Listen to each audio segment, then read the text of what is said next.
Dangerously Drowsy, Part 2.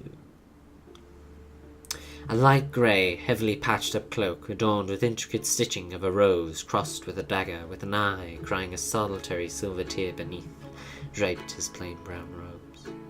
A smile coveted the face of this weather-worn and sullied individual. The distinctive crow's feet by his eyes, an appropriate black, the small wrinkles filled with the dirt of city living. Hair as wild as his eyes tumbled in bangs down one side of his face, seemingly in an attempt to cover the raw red rash that ran down one side of his neck. The angry red line vanishing beneath his shirt at times, blending with his almost rusty-coloured grease-filled hair. In one hand he held a dagger, in the other a child. Firebrand halted and couldn't help but stare. The man quickly dashed up to a woman in garish clothing, the bright silk billowing behind her as she half walked, half ran towards a waiting carriage, seemingly valuing modesty as much as expediency. "Please, help me. Take this child. Don't let him die to these eight-legged fiends." "Go away, peasant," she yelled as she shoved him away. His smile faltered only for a split second before he yelled back, "Thank you for your time." An almost desperate-sounding short burst of laughter escaping him. Another seemingly rich individual dashed by. Excuse me. The man didn't pay him a blind bit of attention. Help me, please. Anyone!" The scene was both hot and gut-wrenching. Firebrand looked to the city wall, now tantalizingly close, then back to the beggar man. He silently cursed himself for each step he took towards the vagabond. Honestly, Firebrand, conscience, when in the seven hells did that grow back? "Hello," Firebrand said tersely. Hello. "I take it you require some aid," Firebrand said, taking him aside. "Oh, why yes. I need you to get this child out of the city. To safety, you know." Firebrand took a second to reconsider what he was doing, but in the end came to the same conclusion. "Yes, I understand. I can do that." "Why, thank you. The man handed the child over tenderly, stroking the child's forehead, pushing the small tufts of golden brown hair, a slightly brighter version of his own, out of the way, before leaning down and kissing the exposed piece of skin. With obvious effort he let go of the child. Firebrand had braced his arms to take the child's weight. He didn't have to. It was as light as a feather. Such was its size. Can't be over a few months old. "Tell me, Hero, what is your name?" "Hero," Firebrand scoffed. "I am Lord Firebrand." Okay." The man seemed taken aback at the sudden formality. "But you can call me Lee," Firebrand cut in. The man seemed more relaxed now. "Well, thank you, Lee. You've done me a great service. If we meet again, I'll be in your debt. I can't offer much, but I have nothing," he said, patting himself down and rooting through his pockets. I'll buy you a drink." He paused. "Well, I may have to steal it, but I'll get you one regardless, so, yeah." At this stage, the man seemed somewhat out of breath.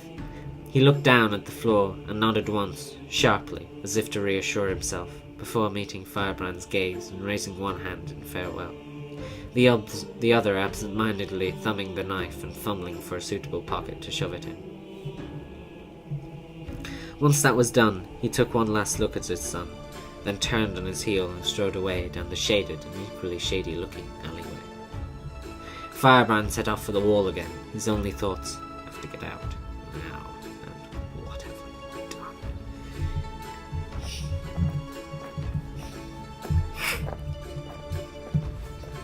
Asadar hadn't made it halfway down the alley before he heard a psst from a grate to his left. He looked down to see "Redrick," he said with a smile. Redrick returned it and lifted up the grate. "Come on." Asadar checked to see if anyone was watching.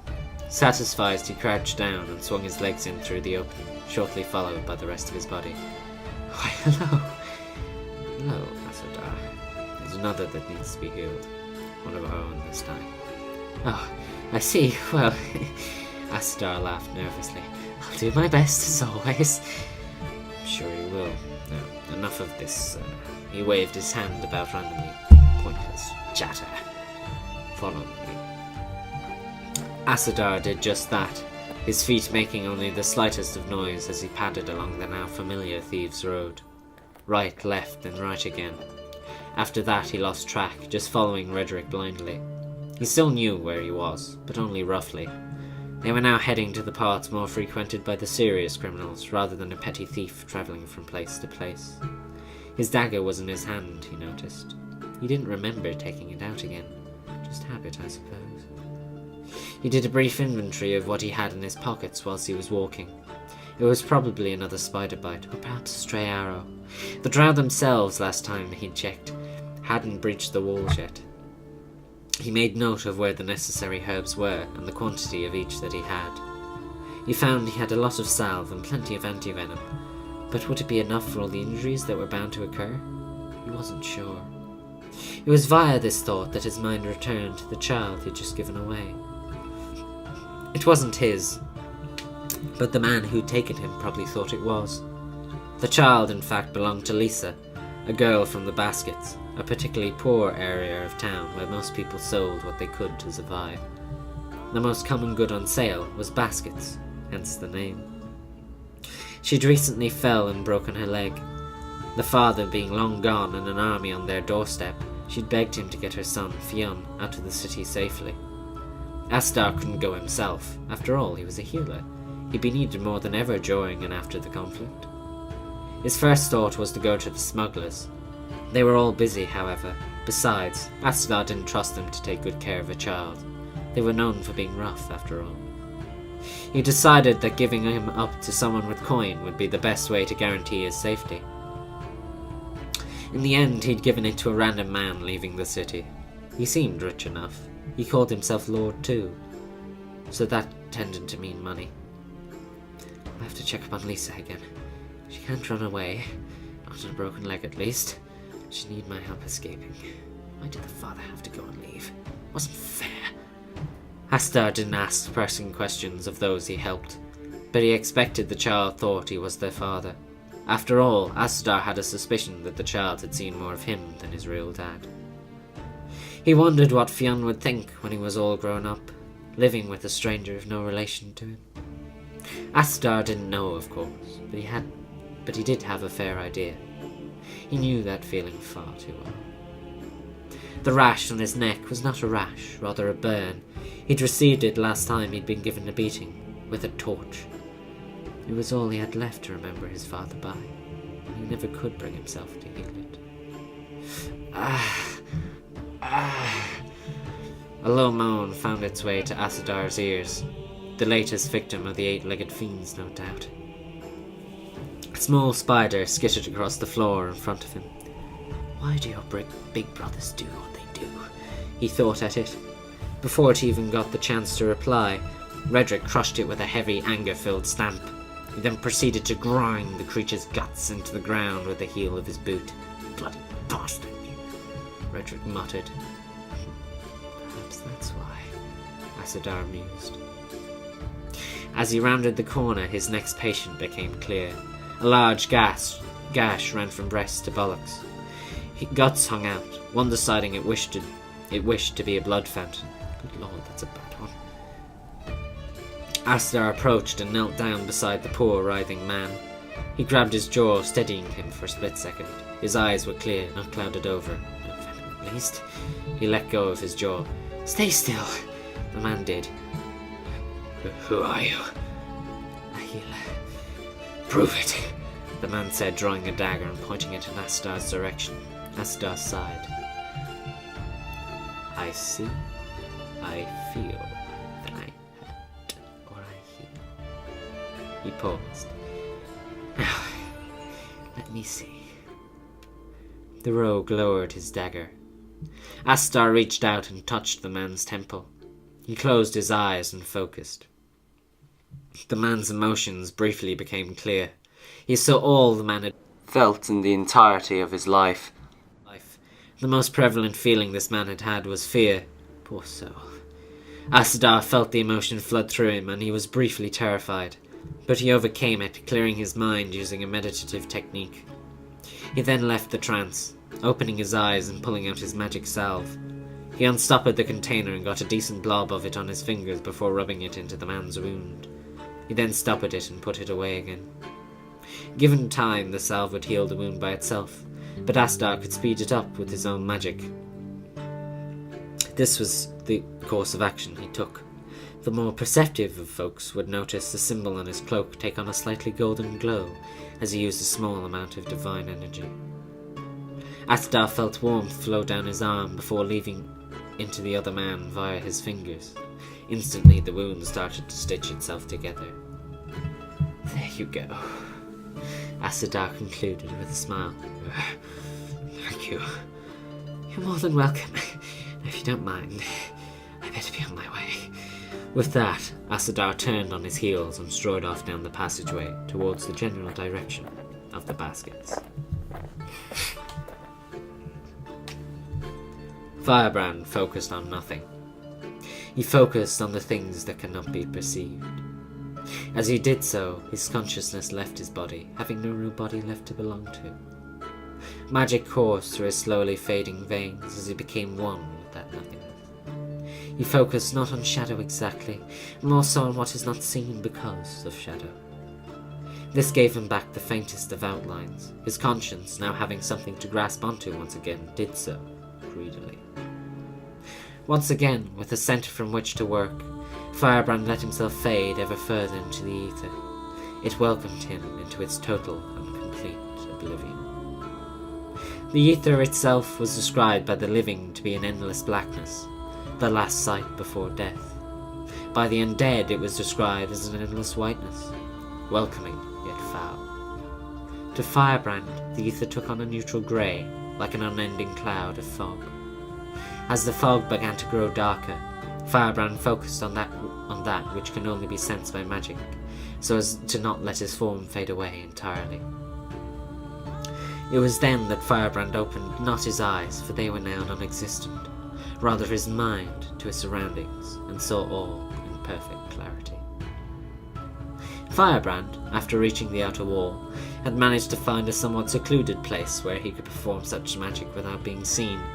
However, if he hadn't, one would have seen him blink, and upon the opening of his eyes, vanish. Firebrand reached out and picked up the child, not with thin air, although it would appear so, rather with the nothingness which consisted of him. The nothingness, being true nothingness and void of air, was therefore a contrast to the air, allowing it to act as a small force. It was just enough to carry the baby, but only barely. Firebrand then went to phase through the wall. He made it most of the way through, before being stopped by something. The child. Firebrand, you fool! What a waste of a spell! You can only cast it once per day. He was now doubly glad no one had been there to see him.